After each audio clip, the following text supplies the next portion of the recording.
When writing a monster movie, you are always playing a sort of balancing act. How do I make the spectacle, action, and the monster work while also making sure that the humans work and aren't boring to watch but can still emotionally anchor my story? Well, today I'm gonna find out. Let's look at some more mainstream monster movies and get to the bottom of this writing conundrum. So many monster movies get criticized for focusing too much on the human elements, which takes away from the energy of the destruction and madness going on with the monster.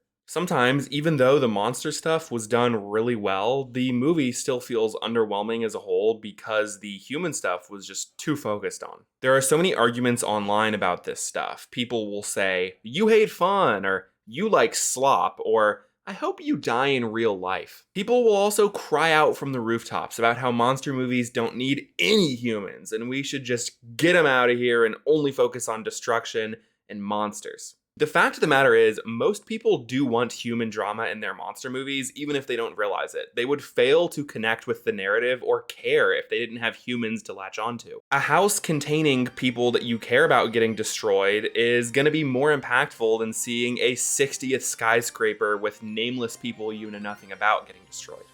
Recently, Fantastic Four First Steps and Godzilla 2014, I think, are good examples that come to my mind. Godzilla 2014 is infamous for having barely any Godzilla in it until the end and focusing mostly on the humans and these other monsters. Recently, Fantastic Four First Steps has been getting some criticism saying they focus too much on the Four and not enough on the Surfer and Galactus. I gotta be honest though, I fundamentally disagree that these are the inherent issues with those movies. A really good dichotomy to look at is Pacific Rim versus Pacific Rim Uprising. Pacific Rim is a great example of a monster movie that works. It has just enough human stuff so that we care about what's going on, but not too much so that it takes away from the cool shit. And the cool shit is cool.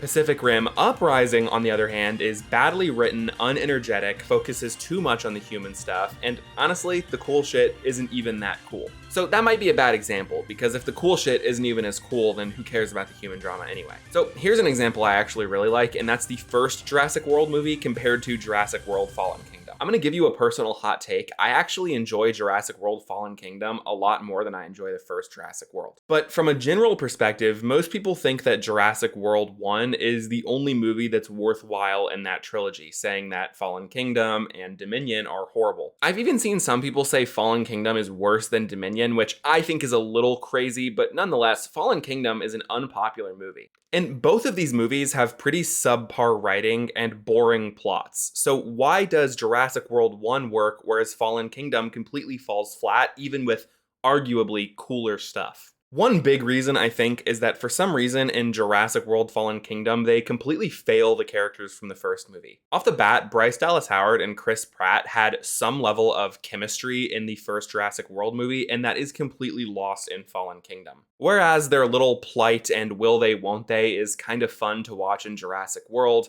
in Fallen Kingdom, their energy between each other is nothing but boring. They also don't bring back the brothers from the first movie, who I thought worked really well as emotional anchors. I believe that the failure of its predecessors' characters is one of the large reasons that Fallen Kingdom just didn't resonate with audiences. If Fallen Kingdom had like one more creative and cool set piece and or just a little more interesting scenes between Owen and Claire, or even like bringing back Nick Robinson, that movie would have resonated with audiences a lot more. So yeah, Jurassic World is generally believed to be a pretty good movie, and Fallen Kingdom is generally believed to be pretty bad, and I think that you can chalk a lot of that up to the failure of its characters. But I believe that beyond the cool factor and chemistry of the leads, there's a deeper issue at play in Fallen Kingdom's script that fundamentally fails to recognize how to write characters in a monster movie. That is the placement of the set pieces and monsters in relation to the human characters. I will come back to these two movies in a minute, but I actually want to bring Godzilla Minus One into the conversation. Godzilla Minus One has memorable set pieces that are backdropped by a mostly character drama-led movie about a family forming through tragedy and a man's journey with PTSD. Godzilla Minus One has no more screen time for Godzilla than the really mid 2014 Godzilla does. So why does Minus One work work, whereas 2014 fails? Well, the human drama is well written. The dynamics between Koichi, Noriko, and Akiko, and Koichi and the boat gang are entertaining to watch. When the monster stuff happens, we just care so much more. When Noriko goes into the city, when it gets attacked by Godzilla, the fact that she's in the city is the emotional anchor of that set piece. The fact that we care about Noriko makes that so much more impactful. More so than just the fact that we like Noriko, the fact of the matter is that Godzilla represents more than just Godzilla. He is Koichi's PTSD and mental health struggles. At every single point where our protagonist makes a pivotal decision or a turning point in a relationship with his newfound family, Godzilla rears his ugly head. He's the monster inside of us all that tells us to push away the people that we love, to hurt them. And then when we actually do hurt them, we see it for what it is. It's not protection, it's pain. And all we can do is look our trauma in the face and scream. Godzilla is not scary because he's a giant lizard. He's scary because he makes us vulnerable. This moment with Noriko happens right after Koichi, Akiko, and her actually reach a level of harmony that they hadn't had before. The screen time that Godzilla gets is carefully placed at pivotal character moments that further push the narrative and plot at the same time. And in Godzilla 2014, I don't think that Godzilla is used effectively like that at all. So back to Jurassic World. Yes, Fallen Kingdom's set pieces are really cool, but what do they tell us about the characters? What does the volcano set piece have to do with Chris Pratt or Bryce Dallas Howard? Nothing. It's just cool on its own. Meanwhile, in Jurassic World, the Indominus Rex escaping is a direct consequence of Claire's character flaws, and it utilizes the messaging of the movie and the inner workings of the character to not only be a cool scene, but to inform us and connect us to the character and the narrative on a deeper level. Meanwhile, the Indoraptor in Fallen Kingdom is like a Looney Tunes character. It's developed by some evil guy nobody cares about, and its place in the story only has any thematic resonance with the stupid clone that nobody cares about.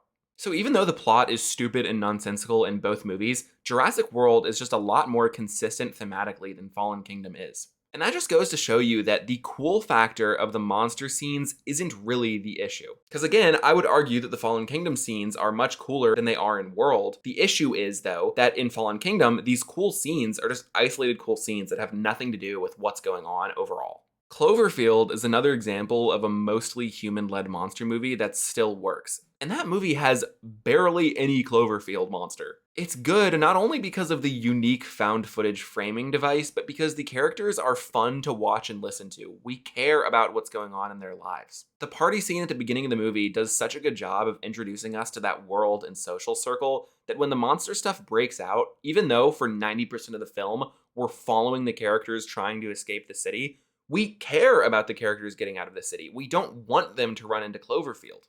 Is the monster's name actually Cloverfield? I haven't seen that movie in 10 years. I'm sorry if it's not. Of course, the Batman director, Matt Reeves, has sauce. Who would have thought? Krampus, another good, fun little Christmas monster movie. It doesn't have Krampus in it much, yet it works. Kong Skull Island is mostly human stuff, but still pretty good because there's fun actors in that movie.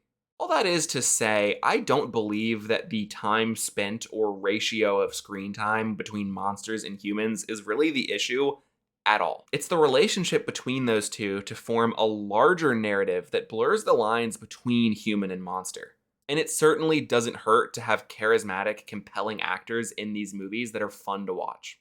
So if you're writing a monster movie, ask yourself, what does my monster actually represent? Whether that's the human ego, PTSD, greed, or Mother Earth punishing us for global warming, making sure that the characters forced to confront the threat have a thematic through line with it is, in my opinion, the biggest key to writing a good monster movie. It's a tricky line to walk, but when done right, this is a genre that can give us filmmaking at its best. If you want to see more, check out the playlist on screen and watch another video. And if you enjoyed, make sure to like and subscribe. All that would help me out a ton.